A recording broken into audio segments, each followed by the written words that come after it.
All right. Hi, everyone. Thank you so much for joining me today. My name is Jenna Wood, and I am a registered dietitian here with the Giant Company.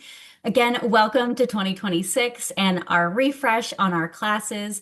If you are a returning customer, of course, welcome back. I'm so glad you're back after our little holiday hiatus. And if you are a new customer this year, a great welcome to you as well. I hope you really enjoy our classes. I know I do, and I enjoy making them. So, for today, so I know we had meal solutions yesterday.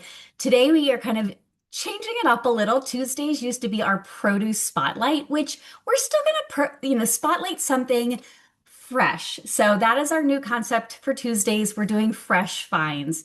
And in January, we're talking about things you can sip.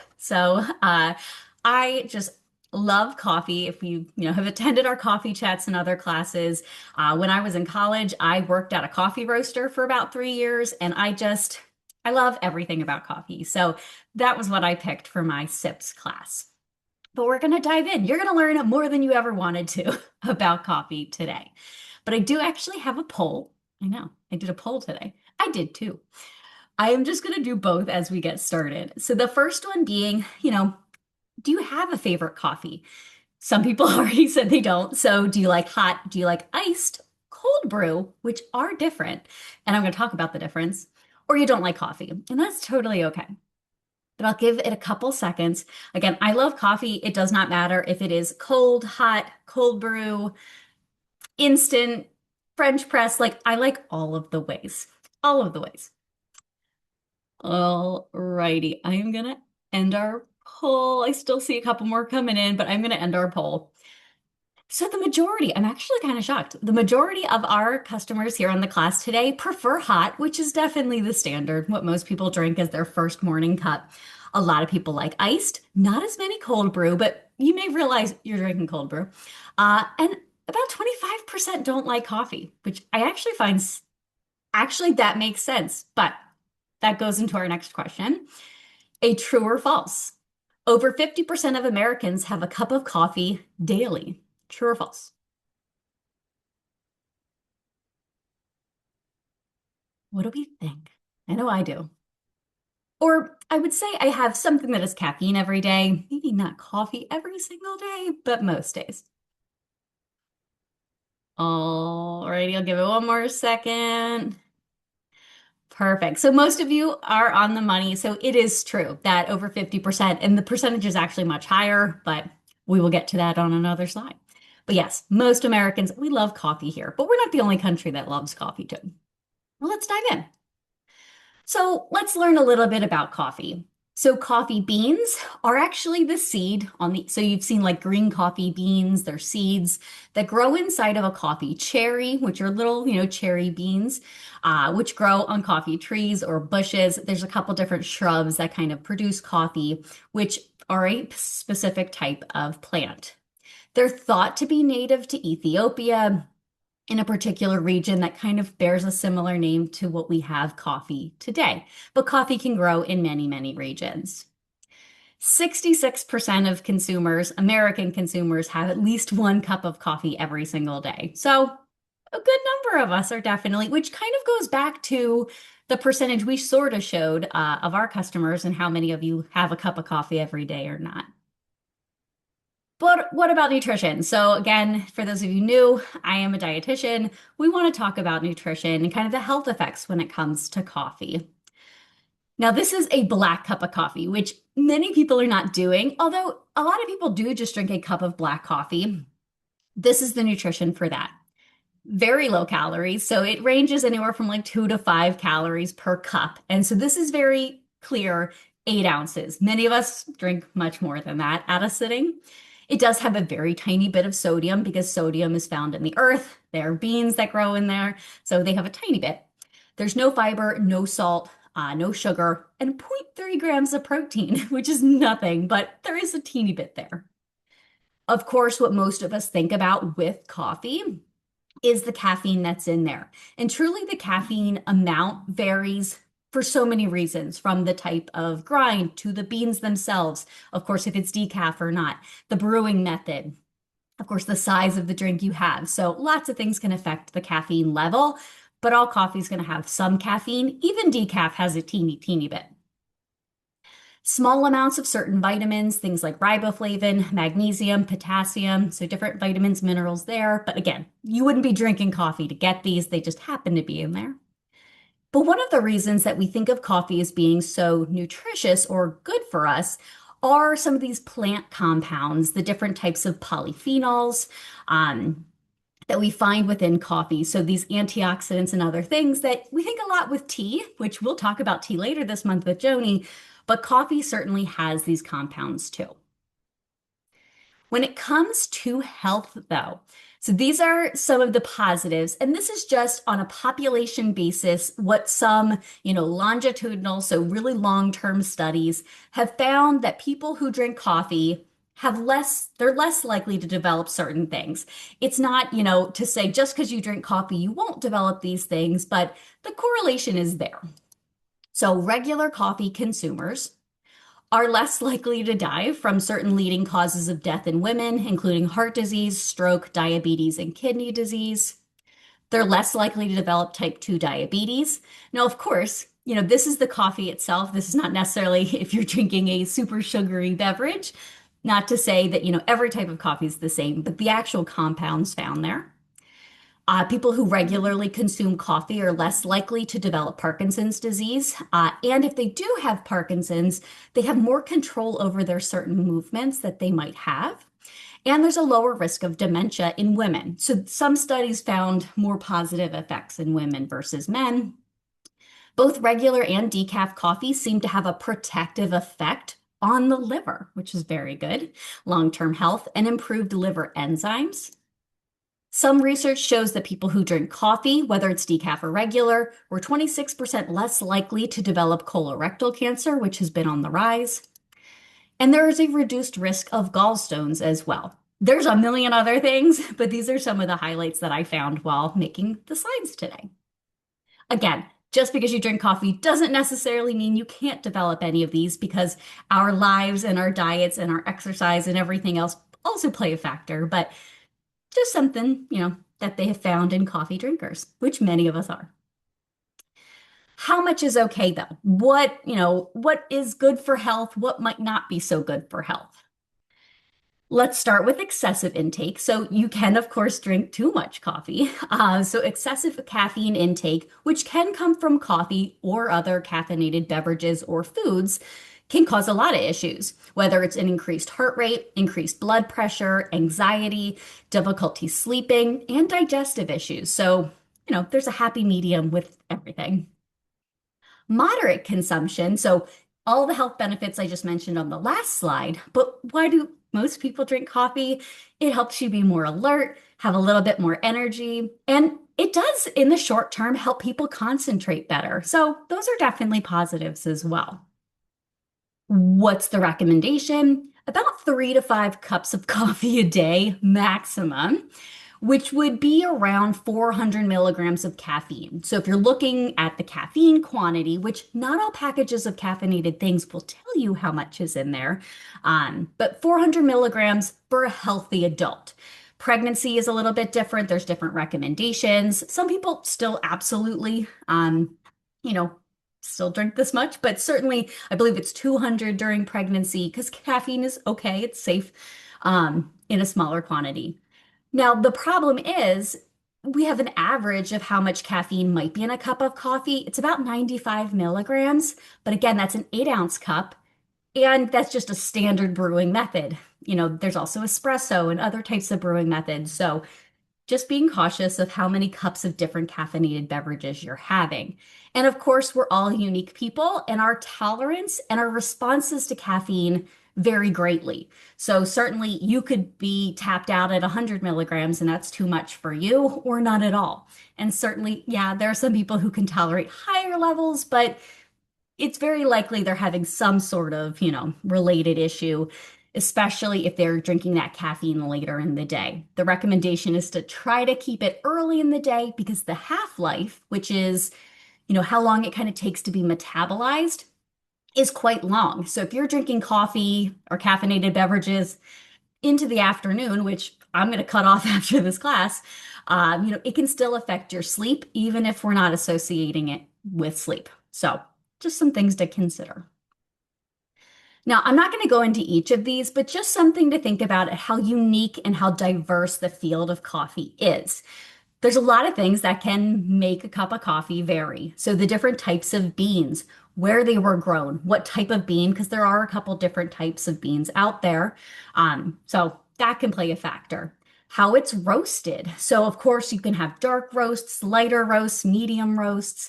Some people were doing the green coffee, which isn't roasted at all. And I will throw in, because I didn't put it anywhere else in the slides, most people think that dark roast, oh, it like has that kind of body to it. It must be more caffeinated.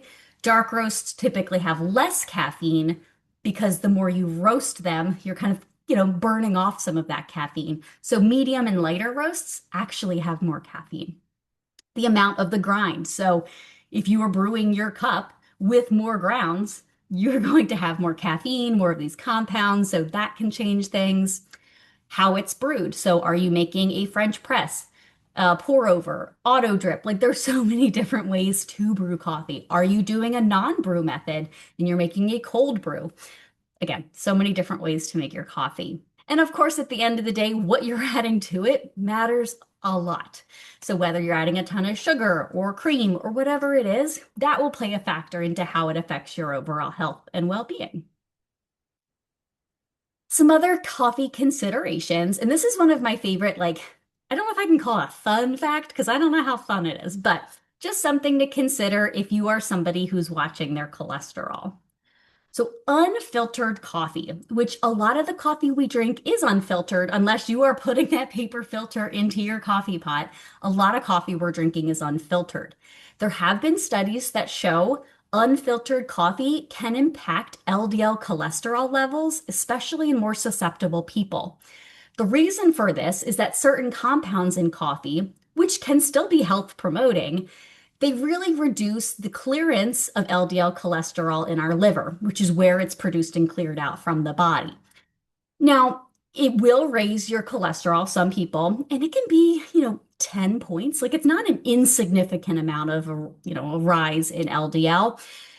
It's not sure if that rise is still, correlated to health concerns, but if you're somebody who's like trying to watch their cholesterol and you're kind of a few points shy of being what's considered normal, considering how you're brewing your coffee may have an impact. And I will say, I did have a student who was predominantly using fresh French press coffee, which is unfiltered. She started to filter her coffee, which you can filter any type of coffee you make. You just use a paper filter. She started filtering her coffee, didn't change anything else in her diet or lifestyle, and her cholesterol came down 9 points. So I thought that was pretty phenomenal over the course of our semester. So just something to think about if you really struggle with, reducing your cholesterol and you are an avid coffee drinker. So ask yourself if your coffee's filtered. Another thing that I'm not going to dive into deeply, but if you are on certain medications and you drink a lot of coffee, especially first thing in the morning on an empty stomach when you're taking medications, you really want to talk with your doctor, our pharmacists here at Giant and Martin's, to see if coffee has any impact on your medications, because there are a good number out there. Whether it's the coffee itself or typically the caffeine that's in there. So it could be other caffeinated beverages too. But cold and allergy medications, which a lot of people are taking right now, depression and other those types of medications, high blood pressure, thyroid medications, especially that you should be taking on an empty stomach, osteoporosis medications, and then iron and calcium supplements. Truly, a lot of these are inhibited by coffee and caffeine. So again, reading the package of your medications, having conversations with your healthcare providers, especially if you're someone who's an avid coffee drinker, to just make sure that your coffee intake is not inhibiting your medications one way or another, because for some it can raise how much you are absorbing, and in a lot of cases it reduces how much you absorb. So just a conversation to have too if you're a coffee drinker. Here at the Giant Company, we have so many coffee products, of course, from ground to whole bean to, I like this half calf one. So it literally has half, I think it's 65 milligrams of caffeine, which you can make your own half calf if you have a decaf and a regular. We have instant coffees, we have cold brew in our refrigerated section. So lots of places to purchase coffee products. Each of these are links if you want to learn more about individual products. But we're going to dive in because we're making two recipes today. I thought it'd be fun to eat and drink coffee because I don't seem energized enough, apparently. We're going to do both. So we are going, this is a brand new recipe on Savory. So it's a tiramisu chia pudding. It's a February, January recipe. So we're going to make this, and I'm going to make a proffee, which is a protein coffee, which has been all the rage recently. So for this, I'm going to keep the slide up for a moment, but we're just going to dive into it because it is a very simple recipe to make. And I did make a batch so you can see what it looks like when it's finished because you do want to let it sit overnight. The pudding, very simple. If you've never tried a chia pudding, this is a really good ratio to try liquid to chia. We're going to use a cup of chia seeds, and this makes 4 servings, I should mention. 4 servings, if you're looking to have it as a snack, I would say it makes 2 servings if you want it as part of like a breakfast, because it's only 180 calories, which is on the low side of calories for a meal. It's more a snack serving. So totally, I've kind of played with the serving sizes, and if you're looking for a snack or a meal, you can really adjust it. But we're going to do half a cup of chia seeds. To that, we need to add fluid because to make a pudding, the chia seeds, they're packed with fiber, a soluble fiber that when it's exposed to liquid like water or coffee, they expand, and that's what makes the jelly-like consistency. I'm going to use our cold brew coffee, which is super simple, but of course you can make your own coffee and let it cool down. Some type of sweetener, which you could leave out, but I do think it'll be a little bitter without any sweetener. So a sweetener of choice, some vanilla extract, and then the topping. So to make it look like that tiramisu, which if you've never had tiramisu, it's an Italian dessert that typically has ladyfingers, which are a type of pastry that are soaked in coffee or espresso. And then you whip up this like mascarpone type not filling because it's on the top, but mascarpone is a type of like sweeter cream cheese-like consistency, which you could do here, but we're going to do a non-fat Greek yogurt. We're going to add some protein and probiotics by making that swap. It calls for vanilla, which my store did not have any vanilla Greek at the time, which I typically don't buy anyway. I'm going to show you what I do instead. And then a little bit of cocoa powder to dust, which you also do on a tiramisu. When I saw this picture, I'm like, I have to try this. It looks so good. Then for our protein coffee or proffee, you can do a cup of coffee, iced, cold brew, hot. And the difference here, so cold brew is going to be like this, or I'll show you. I typically make my own cold brew. I'm gonna drop it in a like big mason jar like this. I bought the kind of apparatus a long time ago online. But what you do is you'll just put coffee grounds and let it sit in the cold water. There's different amounts of time depending on how strong you want it to be. I typically do overnight or at least like 24 hours because I like it really strong to make like a concentrate. So cold brew is just that. You brew it in cold water. Iced coffee, you make a hot coffee, you let it cool down, and you add ice. So that's the main difference. But what we're going to do is have some of the cold brew. And then to make it a protein-rich coffee, we're going to add something that has protein, whether it's a higher protein milk like dairy, soy, pea, or ultra-filtered milks. You could do a protein shake, or you could do a protein powder added to milk or water. And I'll kind of talk about these as we get into them. And of course, as always, I include the links to Giant and Martin's for our recipes, and it's in the email. But I did kind of want to showcase because throughout the month of January, we're talking a lot about protein and fiber because, a lot of people are doing resolutions and whatnot, and that's fine, whatever you want to do. But truly, a lot of us would be better off if we balanced our meals around protein and fiber, both, not just one or the other. What I love about chia pudding in particular is that it has fiber and it has protein, and you really can bump up the protein more depending on what you're adding to it. But this is going to keep you full, and this is a snack size. If you were to double this recipe and make it like a meal size. That'd be a lot of fiber for some of us. So make sure you're drinking plenty of water or coffee with your chia pudding. Basically, we whisk everything together. Then you want to let it sit overnight in the fridge so it can thicken up. And then you're going to divide it, put that yogurt and the cocoa powder and the coffee we're just going to mix together. Tons of other ways to use coffee, whether it's, as a beverage, in cocktails and mocktails. Espresso martinis have become so popular again. In baked goods, I love using coffee in especially baked goods that have chocolate. So things like chocolate muffins or brownies, that chocolate and coffee really kind of bring out each other's flavors. In smoothies, we have a smoothie recipe I think I have shared on the next slide, the chia pudding we're making today. In rubs and marinades, if you've never had red eye gravy, which is drippings with espresso, it's very good. Not nutritious, but it is good.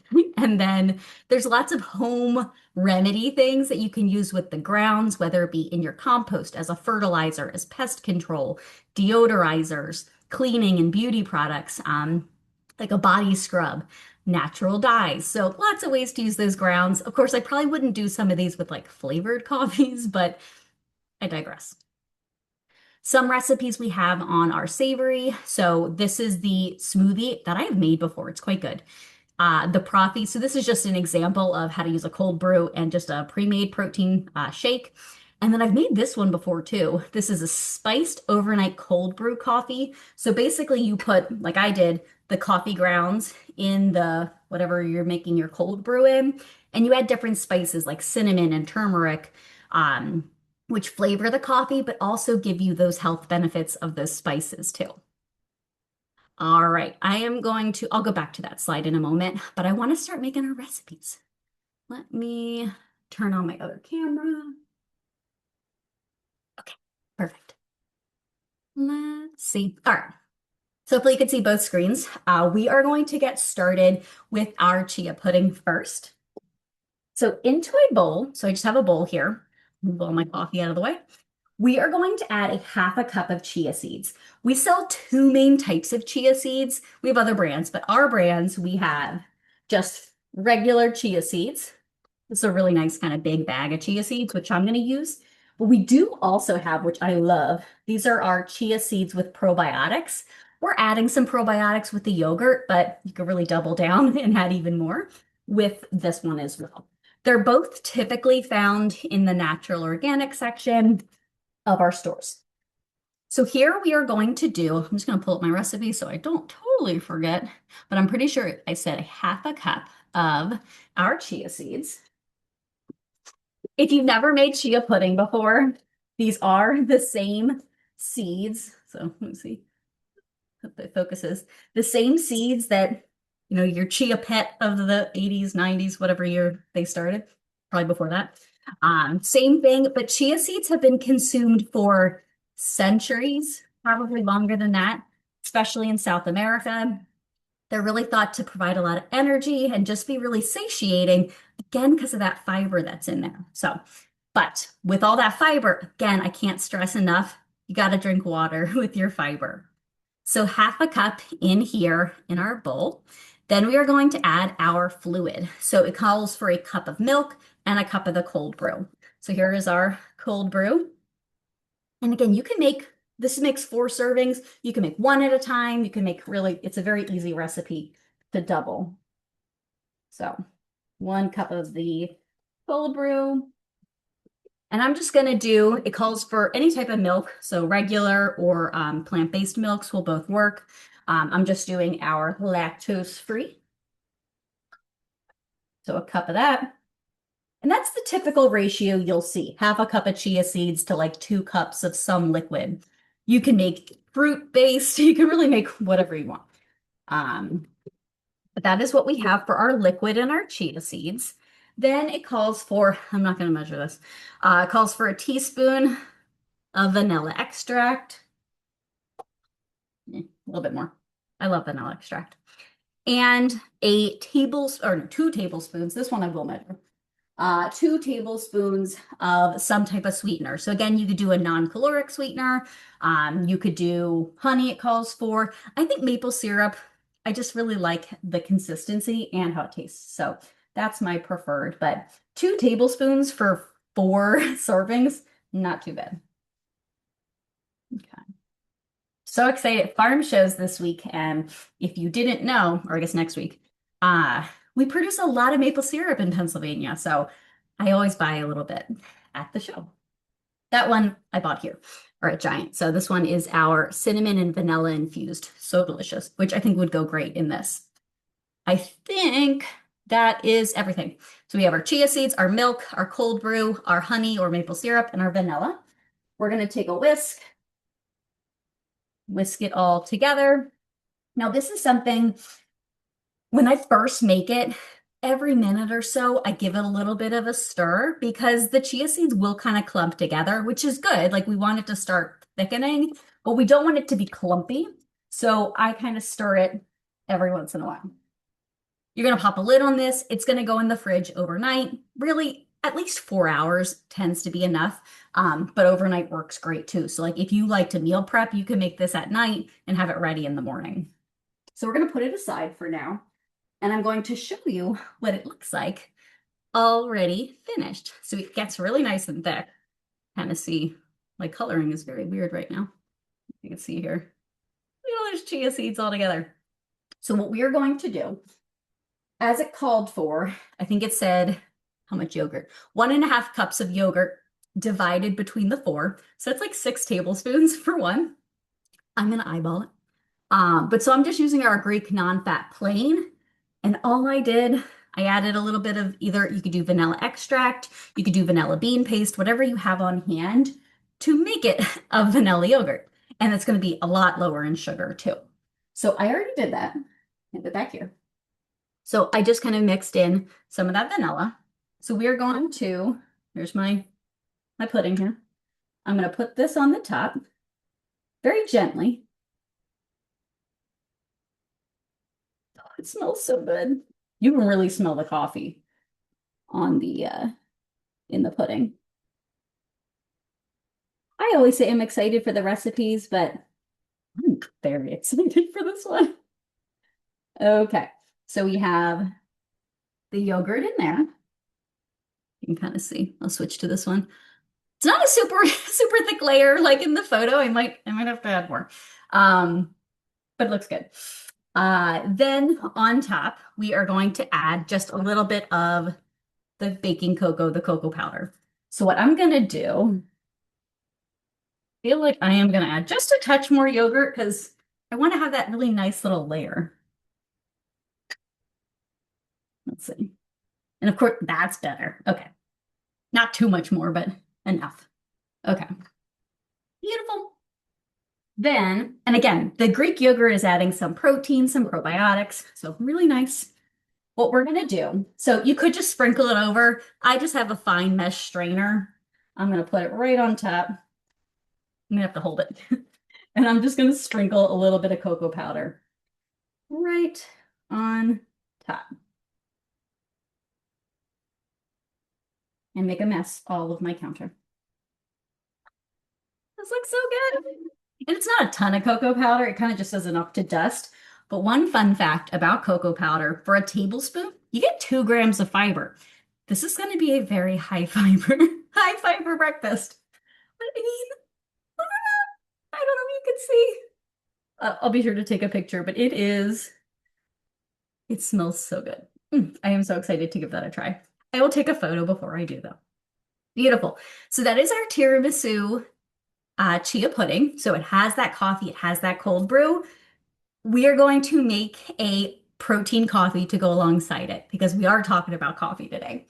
So I just have a big mason jar with some ice. I actually think I'm gonna pour a little bit of ice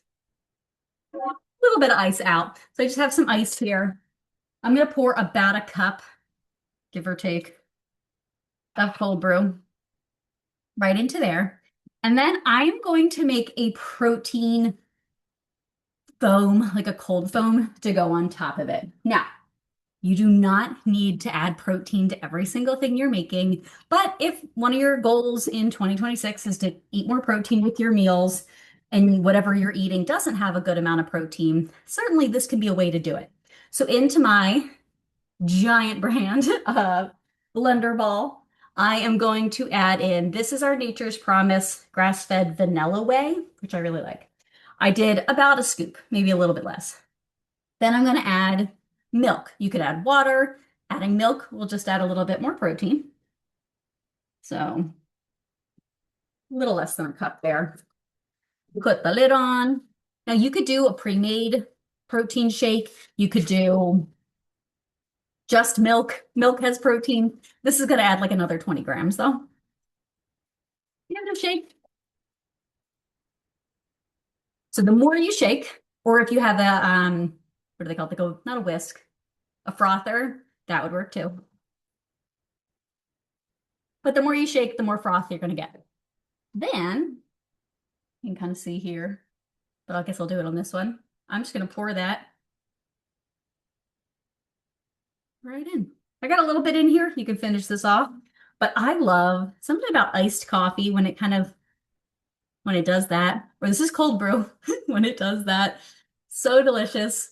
The protein powder has a little bit of sweetener. I think stevia and monk fruit maybe. So it's going to be a little sweet. You could add sweetener. I like cinnamon on top of mine. So good. It's not too sweet, which I think is perfect. We have enough sweet stuff going on in our lives. But so that is what I have today. Let me finish just showing you both of our coffee-inspired beverages and meals today. So our tiramisu chia pudding that has chia, which is going to be packed with fiber, and then our cold brew, which really is the shining star of our class today. This is our cold brew coffee that I used both in the chia pudding and in my latte, I guess to call it. But yeah, amazing. The chia pudding with a little bit of Greek yogurt and cocoa powder on top. I will, before we end, in my cold brew thing, again, I bought this a long time ago. It just has like a mesh strainer on the inside. I just put our coffee grounds. So this is just like our Colombian. You can do any of the grounds. I also had this one left over, which I think I'll do next time, the Smoky Symphony. That sounds really good too. Um, but like if you really, want to reduce your plastic waste or you just want to make your own flavors, this is a really easy way to do it. But I want to thank you so much for joining me today and learning all about coffee. Thanks. Take care.